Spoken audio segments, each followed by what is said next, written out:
September 2014. Our efforts have also resulted in the reduction of active gangs by 50%. We continue to increase firearm seizures, and in more communities, we are experiencing less violence. We will realize our vision of Jamaica as the place of choice to live, work, do business, raise families, and retire in peace and prosperity. The proceeding was brought to you by the Office of the Prime Minister. The Public Broadcasting Corporation of Jamaica invites you to sing a bob and win prizes. Step 1. Record yourself singing 4 lines of your favorite Bob Marley song a cappella, that is, with no musical background, just your voice. Step 2. From now until February 16, upload your song to your Instagram page, tag at least 2 friends, and tag PBCJ. Step 3. Get your friends to like, share, and comment on your entry. On February 17, we will upload the 5 most popular entries and invite you to vote for the winner. Voting closes at midnight on February 26. Winner will be announced on February 28. First prize, 2 passes to the Bob Marley Museum, plus tickets to see Basil Dawkins play First Lady, plus dinner for 2 at Pond Top Restaurant. Showcase your talent, sing a bob, and win!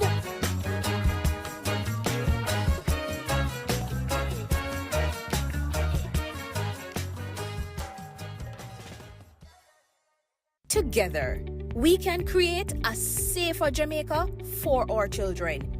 We need to get the guns and save our country.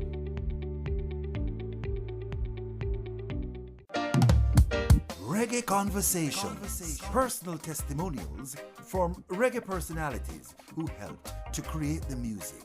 A conversation with reggae ambassadors who took the music to the world. For this reggae conversation, we welcome the music producer, Clive Hunt. Thank you for joining us, Mr. Hunt. Yes, man. It's my pleasure. You're being referred to as an unsung hero of reggae and Jamaican music. Do you feel that way?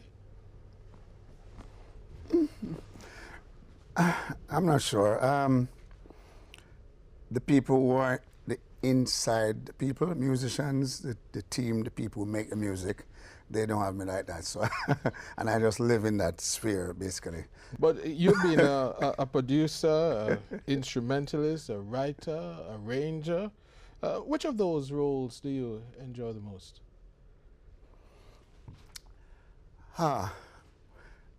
Actually, what I enjoy the most is, it's not even mentioned, is I have introduced a whole lot of young people which are famous in the industry now to the craft, to the heart and all the work. Mm-hmm. You know, I've introduced musicians who are pretty famous.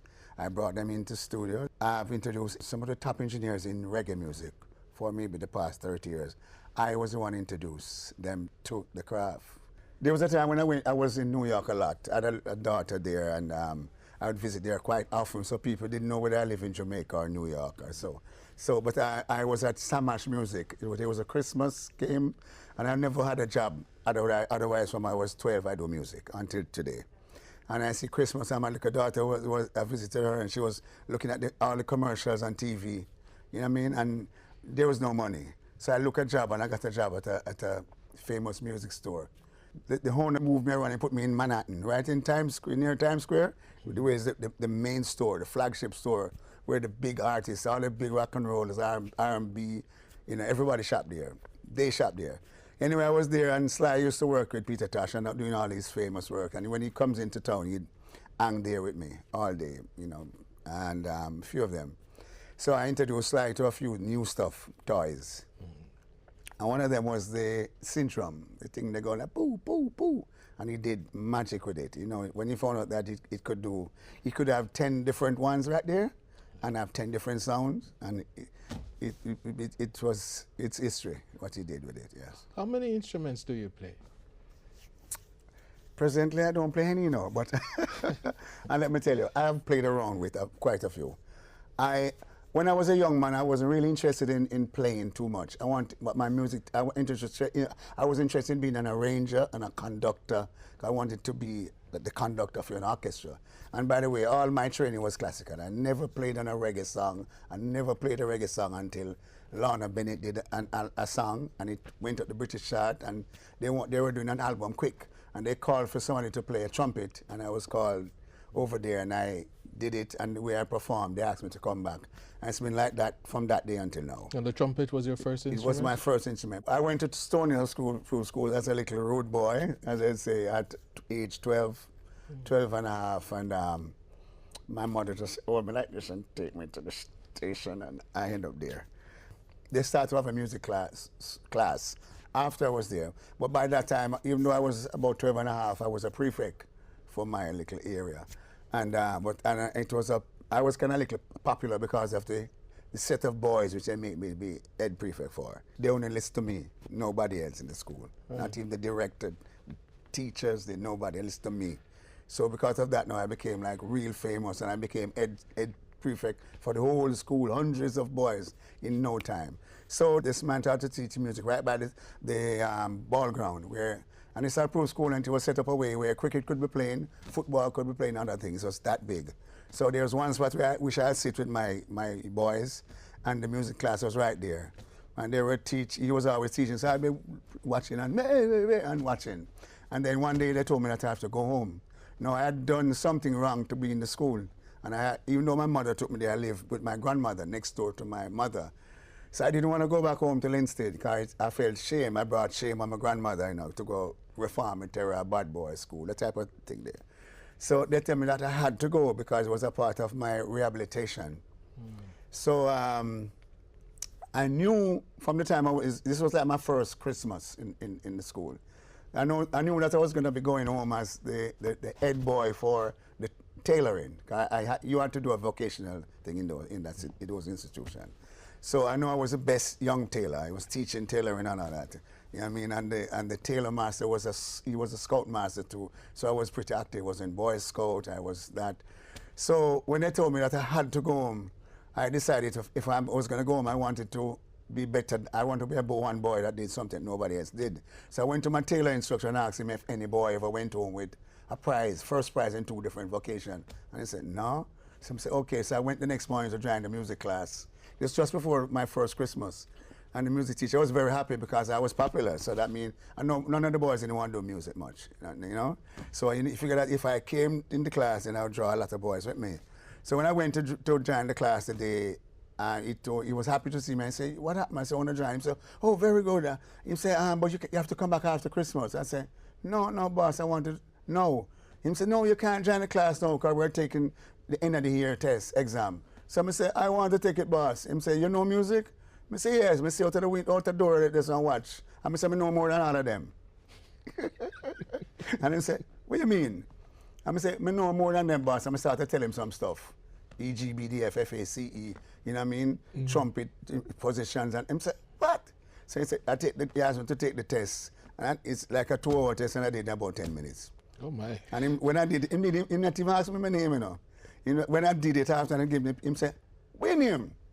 He said, Clive. Him said, what you do? I said, Taylor. He said, you do music from now on. And that was it. So I stay outside of the window and learn everything he taught them. To read, write music, everything, every note, everything to do with that thing at that stage. Yes, I did. So let's talk a little bit about your family.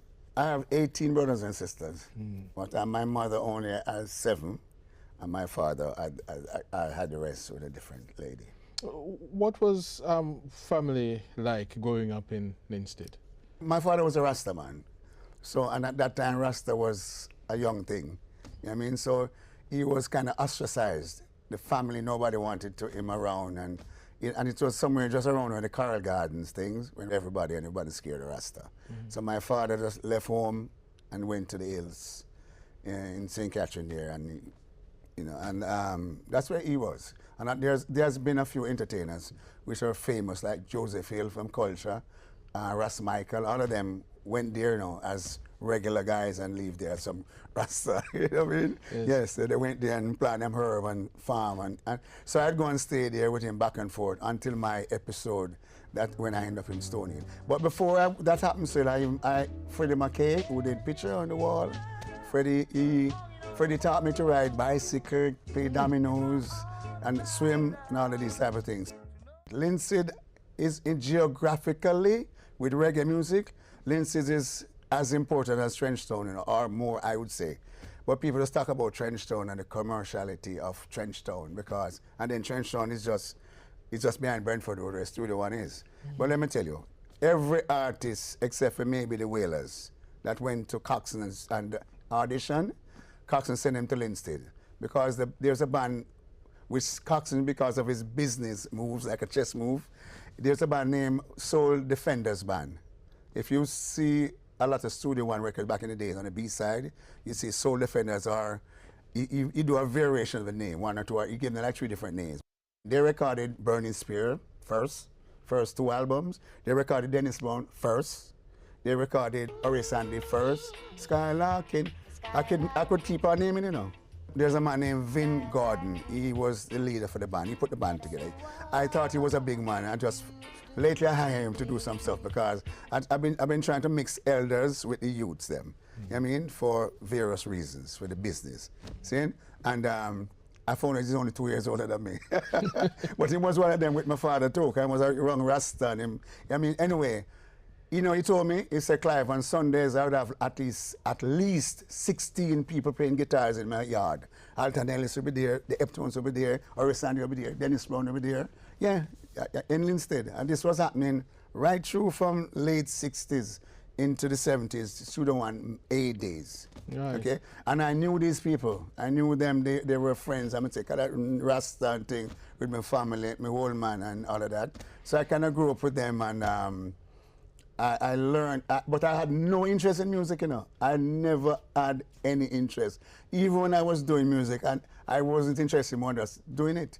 Yeah, the person that inspired me most, I can say, as a young man growing up was, apart from my father, is the man who taught me tailoring at Stone Hill Approved School. And I can't remember his name right now, but it's called Master, which was a tailor instructor. He was the man who first inspired me, like as a male father figure to you know what I mean? And I always wanted to walk like him, keep my thing up, my chest up and my, you know what I'm saying? Yes, and he wasn't a soldier. Let's talk about that moment when music became very important to you. I can't even remember that when that moment is. I think lately I've been having more of the realization. But music then, because of my natural thing for music, instantly there was a shower of attention on me from I was, say, 13. Because the man who established the Music Mart, the store, it was downtown in King on Orange Street. Immediately, a week or two after I started, he started to sponsor me. I mean, anything I wanted musically, he'd give it to me. Then the Prime Minister then, Sir Hugh Shearer, he started to sponsor the schools because of me too, because I learned pretty fast. So I noticed I was getting this attention, and my music teacher, he was an ex-soldier and he's very strict. He had me like this, like focused totally. I dropped tailoring, you know, nothing I could do but just music. Then, because he was an ex-soldier, he started telling him about me in the army. And then one day he took me to watch the military band rehearsing. And I was watching the band director. This is not just the band master, the director. He's in charge of all the bands in the army and everybody musically. He was teaching something on the board, theoretical, with a chalk on the big board. And I was sitting there, little young boys in the corner. And when he do something, I go like, I'm a music teacher. No, my music teacher, to him it was right and everything. And I was like, but because I keep doing that, him just say, Joe, it was Joe Williams. I can't call him name, no? And he said, yes, Mr. Moore. And my teacher was Joe Moore, right? And he said, what is it? I said, I think Young Hunt has something to say. And I said, yes, sir, that is wrong. And I went there and corrected the great Joe Williams, you know. Yes, I did it there. And my music teacher, even though he was a soldier, because Joe Williams was like a captain or something, he was afraid, you know. So I did it, and then I noticed something. But to me, it was, it's wrong. Why the fuss? So I noticed I was getting that attention. So I just decided to be a soldier, because I mean, from a poor background, you know. My mother, you know, she alone struggled with grandmother. And my 2 grandmothers lived, one across here, one here. My mother lived there, my father lived there, but he stayed in the bushes. He come back every now and then. I studied every book written by every composer, every book written by every writer. And at times I'd see wrong thing wrong and want to find a writer anywhere they are to say this is wrong. I can tell I was in the army, and in my space, or anywhere I was always, there was the floor full of books. You know what I mean? So I was a country boy, you know. So remember, I come from Linstead, no nobody in Kingston, and from that day, my music thing, I became fully involved in music, and I studied until I just decided I don't want to do this no more. And I mean, not music, you know. I just changed direction, which was a bad choice. But I tell you, I'm born a little way and rude, and I think I have a little rebel thing in me. And it brings me through a whole lot of things to this day. You've produced some of the best music, you've worked with some of the best artists. And when people think of you, they think of that Abyssinian album, Satta Massagana, which is now an anthem of reggae. But that's a project with a lot of controversy. Yeah, a few. I can make them clear. When I did that album, I was like 22, you know, years old, and I'd done a couple albums before. I did a Max Romeo album and Carl Dawkins, and I was working with the best people. The Abyssinians requested me doing the album. I was working with a company called Soundtracks, and it was a special company too. That's a whole story. Anyway, I was doing the album, and the directors of the company, there was a time in Jamaica, you remember when people was running? That's a flea, like 75, 76. And the company everybody run to. Yeah. So I started the album. First of all, I was asked to do the album because there were people like Jeffrey Chung, my mentor. Jeffrey Chung was working for the company. He had them hire me. Anywhere Jeffrey Chung at work when he was alive, from we team up on the first day, he'd want me to be there. Every session, you notice, you know, wherever. And except for his biggest success, Maxi Priest, Close to You, which was #1 in the Billboard chart. Yeah, he got sick and died right after that, you know. So anyway, Jeffrey was there, Blondy was there, a few other people were there. They had a meeting and the Abyssinians said they want the youth to produce them. I mean, and God worked on one of their songs before named Imaskan. And it was, I played. And but even though I played, I'm always whispering in somebody's ears to say, do that, add that to it, take away that. So that's how I evolved into production and so. So they noticed and they asked for me to do the album, but the company broke up and everybody ran away. I had the tapes. And it was exciting. And I know Satta Massagana, which I'd recorded, was a hit previously, a year or two before, was one of my favorite. I think it's one of the best reggae records. The guys had owned the master, but they didn't have actually, they couldn't find it. So I had to redo that song too. So anyway, when the company run, and that, I couldn't, it's not that nobody you can pick up a phone and call people. I just decided to start to go in different studios to volunteer my services. I know once I go into a musical establishment, I know I can do almost anything, almost musically. So I went to Joe Gibbs' studio, Joe Gibbs' studio, and I say, hey, and somebody said, I'm Clive. Well, and Joe Gibbs said, I say, my name is Clive, and I play trumpet, I play flute, I play organ, I play piano, I can do this, I can do that. I mean, can I arrange, and I can read music and write music, and he said, and then instantly, I said, listen, I want some studio time to work on these things. I can't pay. So I'll do some stuff for you. So I ended up working with Joe Gibbs, and that's history too. I've done so many things at Joe Gibbs. Dennis Brown, J.C. Lodge, Barrington Levy, tons and tons and tons and tons and stuff. Anyway, that's how it started, because of the Abyssinians album. I went to Harry J also first and did a couple hours from Harry J there, and he asked me to play something, and instead of paying me, he got studio time. So I actually finished the album on my own by working for other people to get the thing done, and I didn't get any advance. Okay, I was cool with all that. I wanted to make my name. I mean, it wasn't about money, never, ever. So when the album finished, I tried to find people from the company, and I contacted one family member who lives in Florida, and the guy told me, I said, finished the album, we must do with it. He said, I don't know, I said, what, But a lot of people in the industry were watching and listening, and even record stores, the reggae record store at the time, like in New York, London, Miami, all these people, they were looking for this album to come. You know what I'm saying? Disc jockeys, everybody was looking for it. And anyway, the guy told me to get a test press. You know, I said I should master it and get a test press, and I did it. I tried to get a test press, I couldn't find one. And I was introduced to somebody who was a pressing plant. Somebody take me there and say, you can get the test press. Test press means this is the stamp where the records are pressed from, you know. So I just wanted 2 copies of it. So when I send the tape to the man have the 2 copies. I will listen myself to make sure, but I don't listen to music. Once I'm finished a project, I listen to your music, I don't listen to my music. When I finish, and I say, okay, I don't want to hear it again. 1, 2 years, 3 years, 5 years. I don't want to hear it again. I'm done with that. See, that's how it is. So anyway, with me, I end up taking it. This is simple as it happened, you know. I end up following the man to a pressing plant down Chancellor Lane. I didn't know Chancellor Lane had a pressing plant because I used to work for Derek Harriott, and I was a part of Derek Harriott production team, and he was just on Upper King Street on the back. And when I went there, everybody said, I'm Clive, and I said, pressing plant. I gave them the stamper. Is this something which can be done in 10 minutes, you know? It's 2 weeks before I got it back, you know. Yeah, 2 weeks. And when I got it back in 2 weeks, it was all over the world. Without a label, on white, blank. Yeah, it was in all over. It was the biggest selling record, album in reggae for the 2 weeks, and maybe a month or 2 following. Would you believe? Was that your best work, you think? Or most enduring work?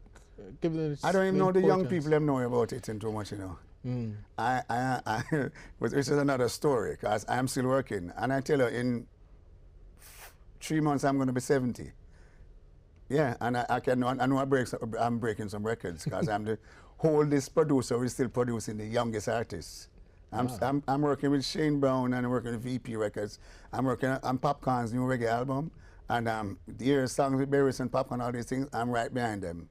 You know what I mean? So I know it's a record, so I feel satisfied like I'm doing this. That Satta Massagana album is classified as one of the best roots reggae albums. Are we still doing roots reggae? I have to do it, otherwise reggae got dead, you know. I don't want to beat up my chest, but me can talk some things. I know 2 times when there was no reggae being made in Jamaica. Well, the world knows that I was a drug addict. I was a famous drug addict because I became a coke addict. I don't know, I couldn't die. I was an addict in America, in Miami, in Philadelphia. I was sleeping in the street, the bus stop, under people's cellar, you see? And when the people know other things, I'm good at every other genre. I mean, I'm a classical guy. I love classical music. I like jazz. But see, reggae, want the gift of reggae, whenever I am, personally, I do it because whether or not I'm hired to do it. Every day now, yesterday, last night. But as I say, everyone should throw all of the allocates or whatever allocates to the new music and the new artists and the new genre. But we have to maintain reggae. But I can tell you right down to me, whenever things not going on well for me, like when I need money to pay rent, fix my car or buy a car or anything, from ever until now, me just go make some roots reggae now, but nobody's not doing. Yes, I just got to do it, and from I do it and I send it out, my phone ring, and I even take a bet. I just do music, and send it to certain places. Once it start play, I throw my phone and say, I bet you don't want to find me. And I get calls, from you never believe. Roots reggae music is very important, and we have to maintain it. We can't make reggae die. There are people on the planet, which are living great off of reggae music, and you have to beg them to do it.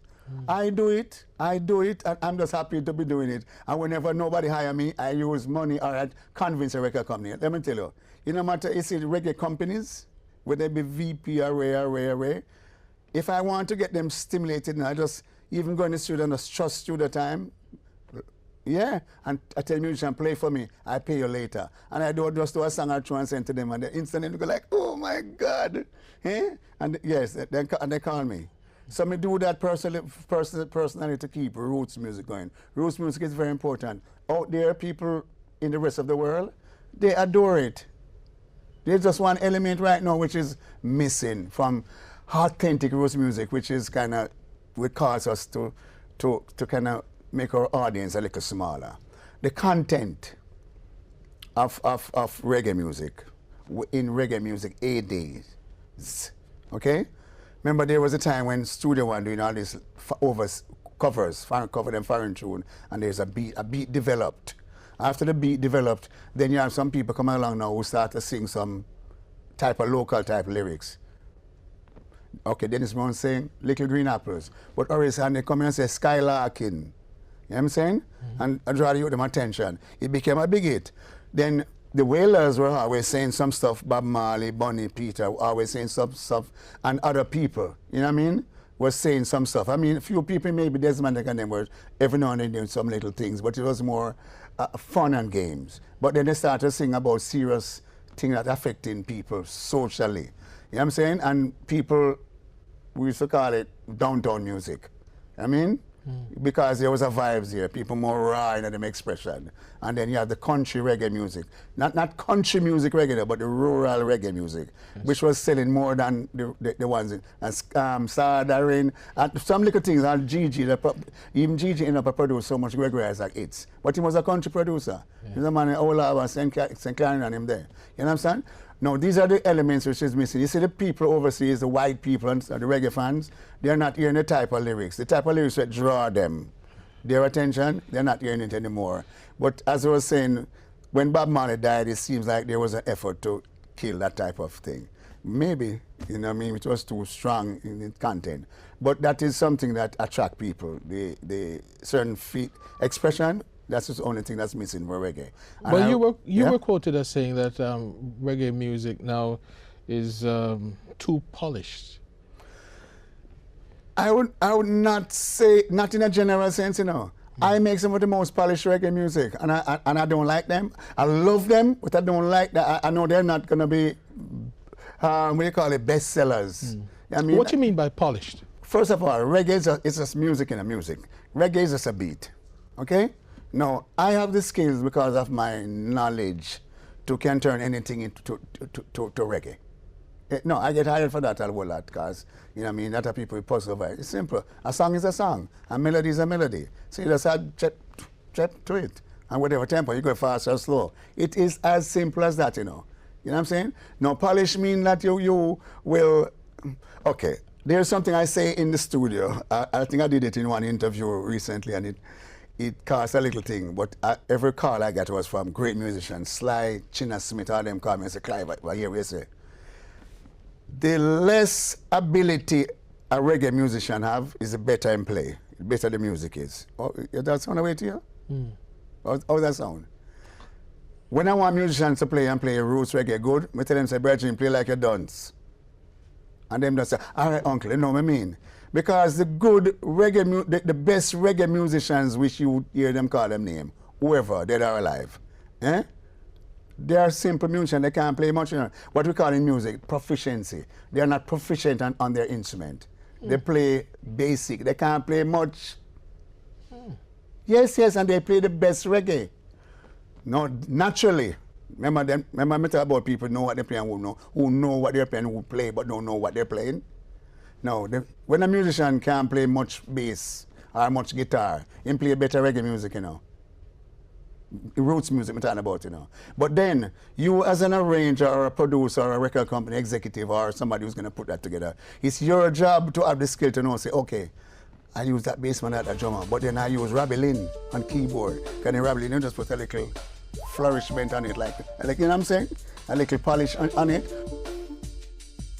Or a Monty on the guitar, Monty, Lamar, Savory, one of these polished but roots yet musician. So, but I do some reggae which all of it is polished. And it goes on. One of my favorite polished reggae is a song with Peter Tosh and Gwen Guthrie, named, and when he was on Rolling Stone Records, Nothing But Love.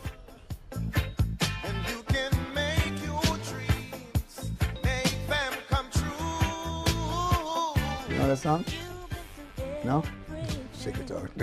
That's very polished. But let me tell you what is polished reggae. Like Maxi Priest. Maxi Priest reggae pretty and, you know what I mean? Nice. You know what I'm saying?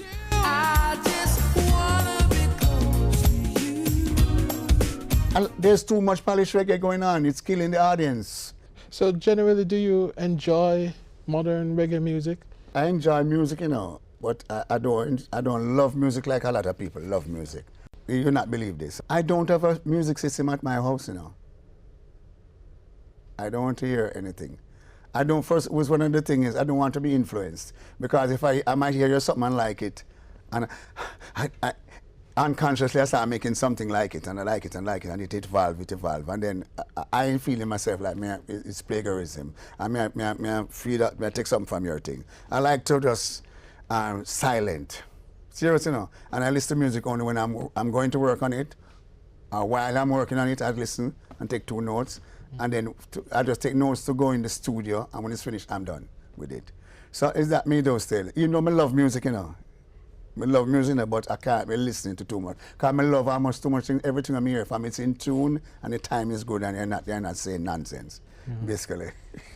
And you continue to produce music. You had your latest project, Clive Hunt, Blue Lizard, which is a reggae instrumental album. We don't have many of those as well, instrumental reggae albums. When I did that album, it came about because I do produce for VP. VP keep me alive. Trust me, they treat me. It's like how you say, it's like I'm getting a pension. The VP make sure I can eat and I drink and I'm comfortable.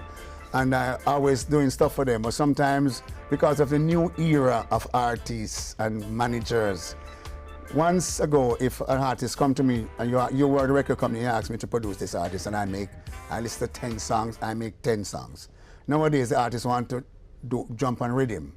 You know what I mean? Or they want to say, no, they don't want a producer tell them, say, no, come again, do that. No, sir, they avoid me, or anybody like me. So the VP, I did it for VP, that Blue Lizard, but I was working for VP doing a few albums, and I ended up with rhythm tracks that were paid for, and nobody wanted it. Nobody used them, and then the record company probably have to sit down 50 years to find somebody coming and like one and say, let me work on this. So I felt guilty because part of a producer's job is to make sure that you save the executive production company money. So any money I spend, because basically the record company is not supposed to pay you until they recoup everything they spend, you know. So it's a part of my DNA in the business. So I was telling Christian and Neil Diamond, the director, A&R director, that, hey, I have so much rhythms, why don't I do something? And Chris said, like what? And I said, what an instrumental album. But I keep sending it to Chris, and one day Chris said to me, Clive, you know, Jojo Okim, who owned Channel 1 recording studio, you know, that's where the Mighty Diamonds and all of them get famous from, down Maxfield. He said Jojo told him that his biggest ever selling record was the first record he ever did in first album at the studio when he was testing the studio. I actually played on it too. And it was an instrumental album. And I say, what? He said, yeah, man, it's bigger than Passy Kutchi and all of them type of thing. I say, what? And he said, yes, Clive. So I say, there you go, let me just do something. We have the rhythms they're paid for. I normally don't rent studio like other musicians. If I want to work at a studio, I lease it for a year or two. Normally a normal producer rent it for a few hours or a few days. I just rent for the whole time. You know what I mean? So I just went in the studio and asked him to pay for the horn players, and we did. We started it, and it went fine. And then when I started it, I thought of Bobby Ellis, one of the greatest horn arrangers and horn players from Satellite days. He's the one who did all of the arrangement, even Bob and the big song. I've got to go back home when that horn phrase that everybody sing, ba-da, ba-da, ba-da-da-da-da. I remember as a little boy, you hear that song, everyone singing the horn phrases as well as the song. And I was in England in college then too, when that song was popular. So I called him and asked him what he was doing. I went to look for him, and he came to the studio and I was there with me, sit down with me. I had him as an inspiration and maybe as a co-arranger, so on. And we did a few things. Yeah, Dean actually got him to, beg him to play in one of the songs. He played a little, you know what I'm saying? And it was the first time he was playing in about 10 years. Anyway, the album came out, and I was very surprised at the reaction. I still is, because, you know, the amount of people contacted me globally about it. and who interviewed me and asked me about it. Yeah. Yeah. It's a good album. You're proud of it? I am proud of what it has, the attention it has gotten. But to tell you the truth, I cannot remember one phrase, one serious. I don't want to sound away now, but this is really Clive Hunt, you know. When I work on a music, I work like a tailor. I make 1,000 shirts for the week. I don't remember. You asked me, say, you remember that blue shirt they with? Who? I don't remember them. When I hear a song on the radio or TV, times after when I hear they need to draw my attention, I go like. And then even sometimes before I ask a question, somebody say, "What happened to you?" I say that tune. He said, "Then you do it." No, serious. So but with that album particularly, no, I can recall some of the Abyssinians. And maybe some Peter Tosh, Dennis Brown or J.C. Lodge, but not yet. It's not being played enough then in the circles for me to be hearing it here to recall. You know what I mean? Yes. What about Alpha Blondy, one of Africa's reggae stars? You had a hand in bringing Alpha Blondy to reggae. Yeah, man. West Africa, Alpha Blondy is whenever all our artists go on tour, anywhere with Jamaican, I don't care who them is. And they go out there, them have to work before Alpha Blondy and come off on station. Yeah, anybody. So him is that big, him not just Africa, him is a big reggae star. Yeah, and there are others, you know. But since we talk about him. Anyway, Alpha Blondy, I met him at a concert at Columbia University in New York. Peter Tosh, I think Max Romeo, Black Uhuru, and a few people were performing. And I was in the Bronx at a studio doing some stuff, and I hadn't seen the players. I was in, so long as I think I ever stayed out of Jamaica. I was in New York for maybe almost 2 years, 3 years. And they were performing Manhattan at the university. So I went, and I went backstage. I got myself backstage, stayed near to the stage. So I wanted to see the musicians and everybody, you know the same crew of people I live with nowadays, every day. And when everybody come out of the dressing room and they would pass me and they say, "Clive," and greet me and hug me and thing. So every artist and every musician, like, you know, so there was a guy I was watching him, cause you know me at Jamaica now, me have this yardie type of thing. And the man me see that kind of look for me too much. Me watch him downtown, I get serious, you know what I mean? So after one a time in between, before the show over, him come over to me and he had a big book, a big journal like this thick, this, you know? And he come over and walk over and I thought he was a student, you know, she was. And him say, "Who are you?" And I say, "Who?" He say, "Who are you?" I say, "Me and nobody." Him say, "Who are you?" I say, "Me and nobody." And him say, "Why do everybody talk to you?" And I say, oh, I am one of them. So him say, "Oh, you sing?" No. So I say, "No, I produce, I do that." And he say, "I come here because I have a book of songs and I want somebody, one of them to." So I say, "You do?" Because I'm always anxious to meet somebody new. You know what I mean? I always want to hear, you know, that song. Trust me, I've heard some songs which I wish the public could have heard. Yeah, in my lifetime. I just have it as a gift. I hear it and nobody should ever hear it because the artist never, if him don't sing it, it's not going to be sung. And I sing, you can't sing. I've heard it many times, few times, trust me. So anyway, him come to me with a big book and I say, "Tell you what, I'm at the Bronx," and I give him my address, phone number. And the next day he came there and him tell me him go to the university and he has these songs. But because I knew what was coming, you know, I before nowadays we have one-man studio. I was a one-man studio from way back. So I set up the organ, you know, mic up the organ. I'm an engineer too, you know, at that time. I mic up the piano, I mic up the drums. I don't play drums. If I tell you I play drums, you'd laugh. But I just play one thing at a time. I keep the tempo. And then when I run back and stop and hear it, I play it. I run back and I play it.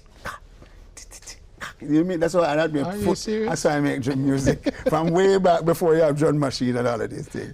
So whenever a song is in my head, burning me and there's no musician around. So I'll get a drum and play it over, but I do that to set up bass and then I play everything else and then call in somebody. So anyway, when he came out, everything set up because I was excited because my daddy a Rasta man. I've never met an African before. I was very excited about this, and he was African going to Columbia University, apparently a foreign student. So I'm turning up with this big book. I say, yes, Clive. I'm say, sing me a song. You're sitting on the piano, big piano, it's piano chair. And I was on the mic. I have the whole studio mic up, mic up. Somebody there and say, boy, sing me a song. Now I'm say, oh, sing? I don't sing. Somebody say, what do you mean? He said, no, I don't sing. I only write songs. Somebody say, let me hear a song. Him say, oh, I only have words. This is a big book. I'm telling you, I'm saying, what? Somebody said, no song. And I was there for a long time with him, and I was getting like real frustrated. He said, man, disappoint me. This African, you know what I mean? Come here, figure say my daddy, you're proud of me, and you know what I mean? All of this, and I got anything him come with them African thing, I'm gonna fuse it into reggae. Cause this is my thing, no matter where you come with, I want to fuse some reggae in it. I've always done that. So the man said I have no song, so I just kind of frustrated and started playing Bob Marley War. This is the story of how Alpha Blondy became, I started playing Bob Marley War. On the piano, so I said, bro, Jimmy, I'm not tune, man. What can I do that thing that you make me think? You know, that type of thing. And when I'm doing it, I'm not paying me no mind what I'm saying. I see him so look at me, him say, oh, gear. And I say, eh? And him say, entree. Now, no, do that, in some language. Now, do that. And I say, oh my God. I tell you, my head starts swell up. And I say, I'm a go on, man. And I say, oh, I don't know, what's wicked? You know what I mean? And when I finished, I go around to the control room. Casually, him didn't know I was recording anything, I go in there casually and rewind the tape.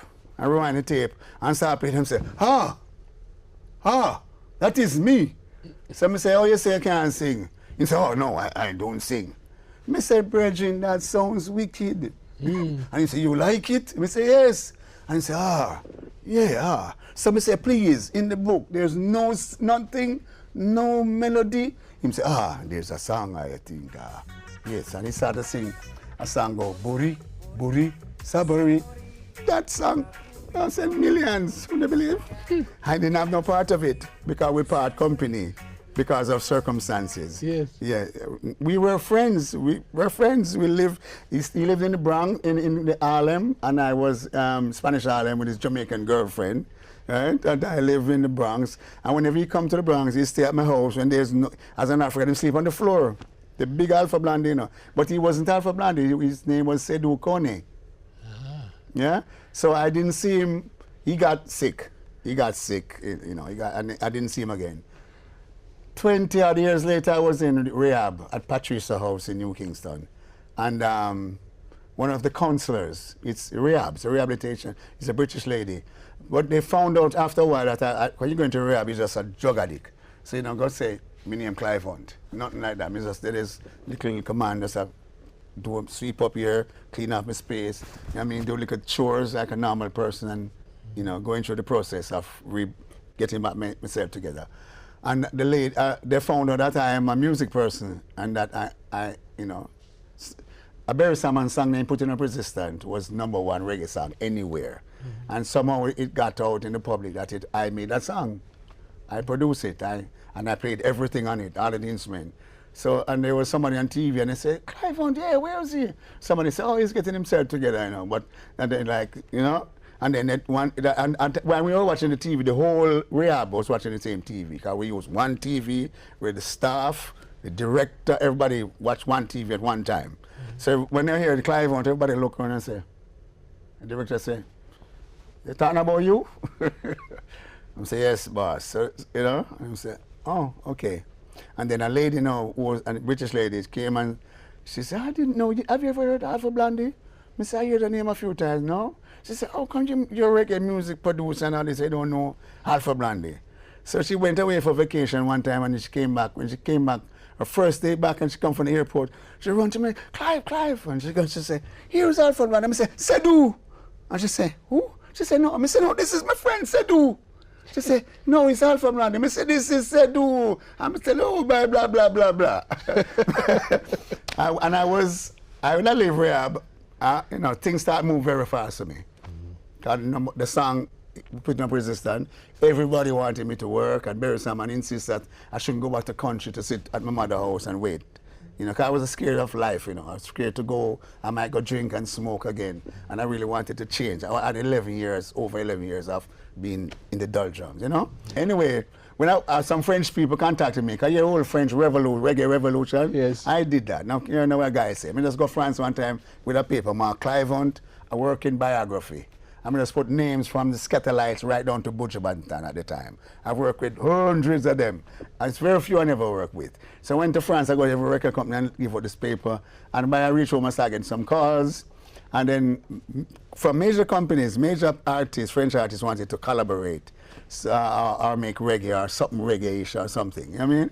So when I went there and I did some work and they were very happy, I said, you know, I would love to meet Alpha Blondy. And they were like, oh, why? I said, we were friends. Everybody like, oh, no. So I convinced one guy to take me to meet him, and I went to his hotel.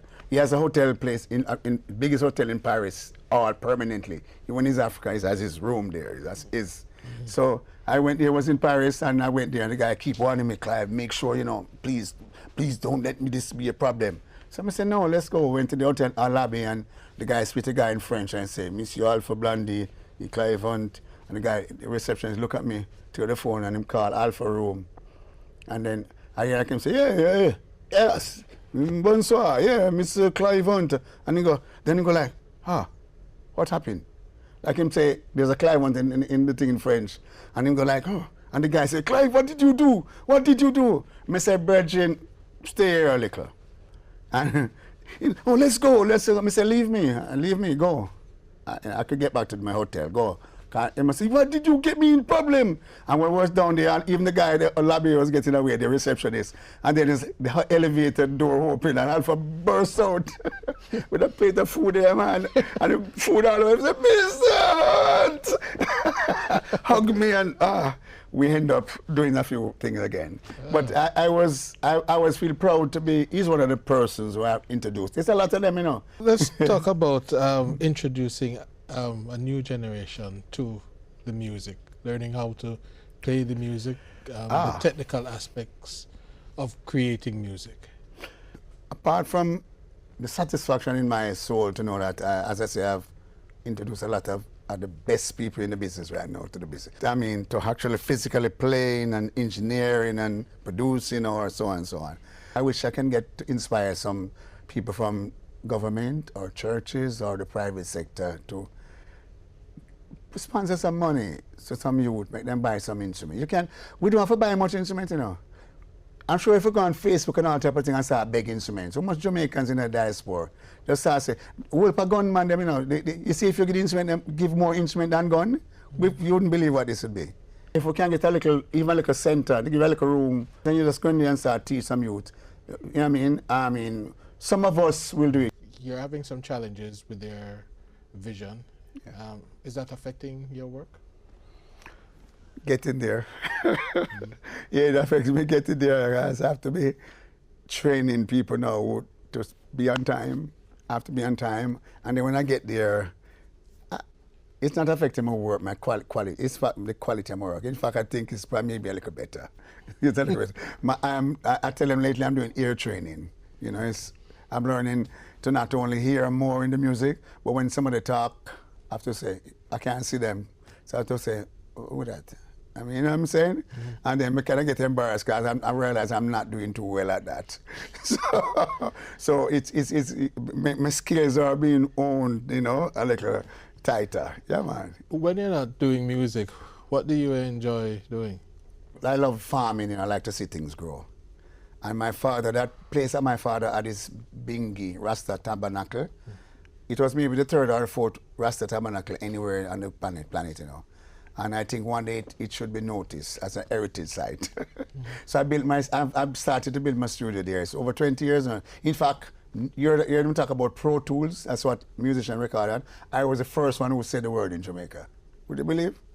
I was the first one. I was working at Tough Gang every day. I booked the studio and worked there doing my work for 3 years straight, except for Sundays. I work with Eurythmics at Pluto Sherwood with some couple of the guys from Eurythmics. See that group with the Sweet Things Are Made of Thee, a big hit. So the Dave Stewart from the group, there's a guy and a girl. He was doing some work in Jackson at Pluto Sherwood studio, and I went there with Pluto's engineer and was doing some work and watching them working. And I was introduced to the system. I said, they brought it from England. And I said, hey, this is what I want to do. So I went back to Tubby and said, listen, I'm going to build a studio at my father's place. It's still not finished. I even got 8 gunshots because of it. Because extortion has come now on me, but I'm still there trying to get it done. If that place finished, I'd feel like I would have left a monument for young people to say they can achieve that and to work there, and to some of the stuff I'm talking to you about, teaching young people to engineer, to maintain, and to do this, to do that. I'd do it right there. Yeah. You've had such an extraordinary life and experiences. Looking back, are you satisfied with your work and what you've achieved? No. As I say, you see the little road boy thing where I started, make a twist, like a twist your ankle. It kind of stay with me, right up to my older age here now. It's just now me trying to be like real calm and nice and thing. But there are times when I can just flip and you just mash up everything. It's like somebody just hit over the dominoes them. I've done it so many times. So because of that, I'm not really, I could have done so many things. That was in the works for me. That's how I ended up in Nella Hall, which is the Royal Military School of Music in England, the most prestigious military college in the English-speaking planet. Mm-hmm. And I went there and did so well till before I left. BBC interviewed me. First I did an interview on BBC, because I got a whole bundle of 2 suitcases of trophies. And every subject I was either number 1 or number 2. And I kicked that over also. And many times I've gotten a break and I get involved in drugs too, which kick over a whole bundle of stuff and make me lose all of my children and have to start over and start over and start over. How many children you have? Oh, a whole lot, 23. Yeah, me talk it, hey. You mentioned the addiction. Are you good now? Are you clean?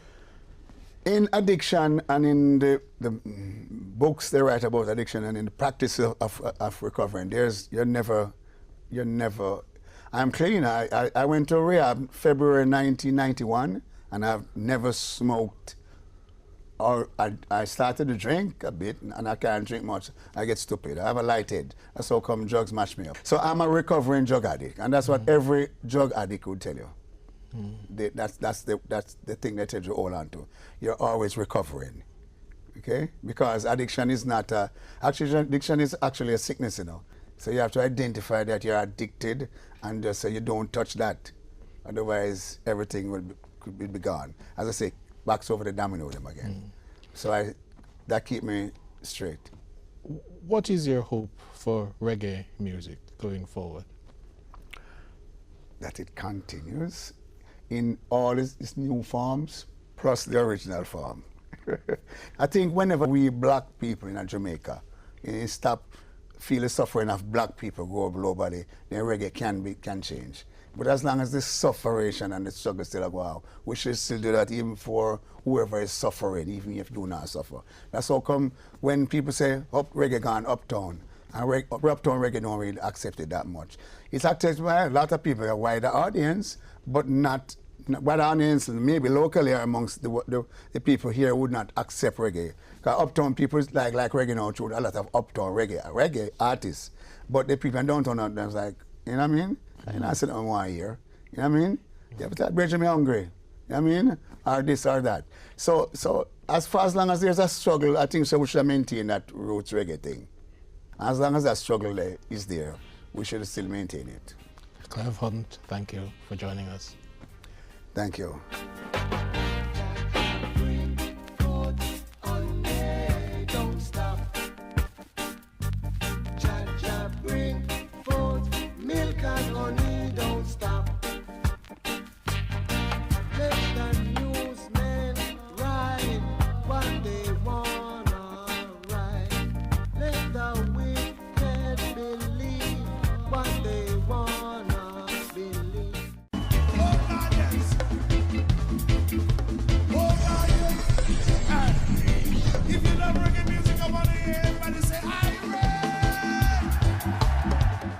The Public Broadcasting Corporation of Jamaica invites you to sing a bob and win prizes.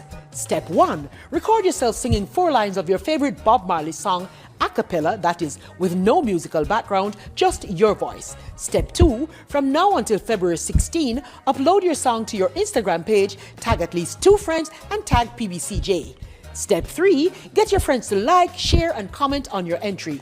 On February 17, we will upload the 5 most popular entries and invite you to vote for the winner. Voting closes at midnight on February 26. Winner will be announced on February 28. First prize, 2 passes to the Bob Marley Museum, plus tickets to see Basil Dawkins play First Lady, plus dinner for 2 at Pond Top Restaurant. Showcase your talent, sing a bob, and win!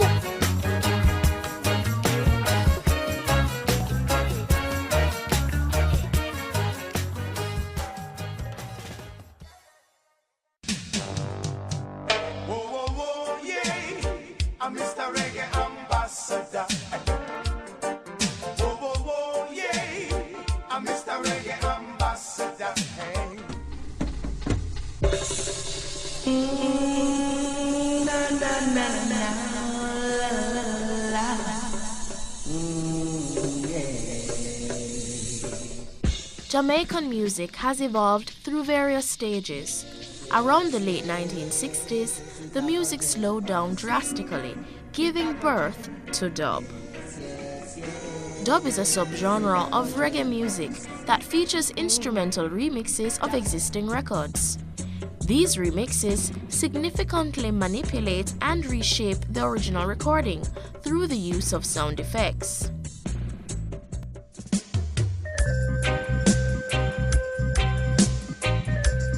Pioneers of the genre include Lee Scratch Perry and Errol E.T. Thompson. However, Osborne Ruddock, better known as King Tubby, is mostly credited as the inventor of dub music. King Tubby was actually a radio repairman before he became a musical engineer. Throughout the 1950s, Tubby used to fix and build amplifiers for most of the sound system operators. Eventually, he became the owner of a sound himself, Tubby's Hometown Hi-Fi.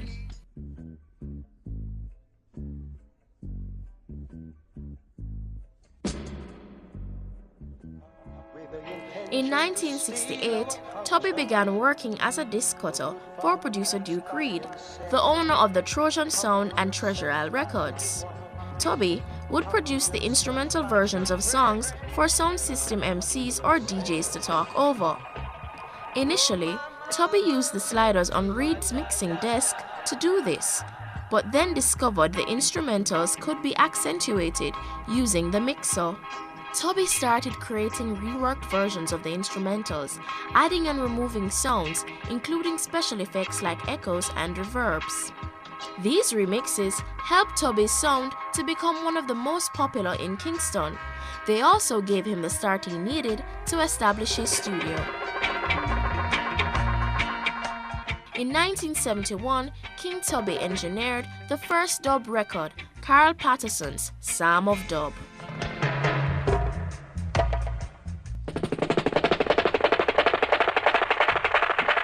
Tubby played the mixing board like an instrument to create music that was at the cornerstone of dub music. Around 1973, he teamed up with Lee Scratch Perry, another pioneer of dub music, to produce the first dub album, Blackboard Jungle. About 1974, Tubby released the albums King Tubby Meets the Upsetter at the Grassroots of Dub and Surrounded by the Dreads at the National Arena. In 1976, in collaboration with melodica player Augustus Pablo, Tubby created the classic King Tubby Meets Rockers Uptown.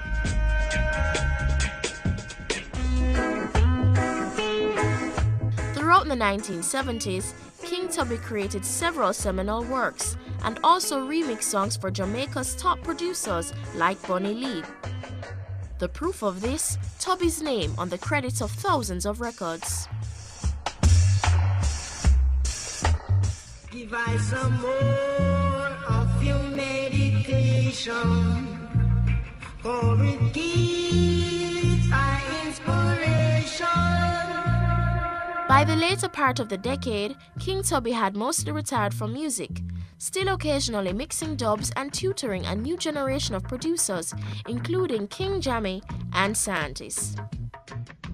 In the 1980s, he built a new, larger studio with increased capabilities and focused on the management of his own labels Firehouse, Waterhouse, and Taros, which released the works of Anthony Red Rose and Sugar Minot, among other popular musicians.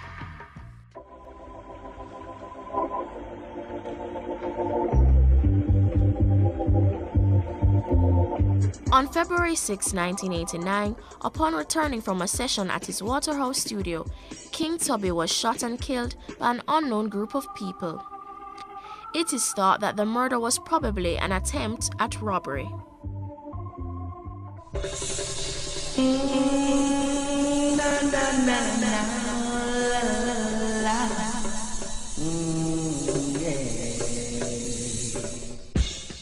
King Tubby's innovative production work led him to become one of the most famous celebrities in Jamaica, a type of popularity in the music industry that is usually attributed to musicians. Considered the innovator of the concept of remix, the legacy of Tubby's work is evident in the form of today's dance and pop music genres. Whoa, whoa, whoa, yeah. I'm Mr.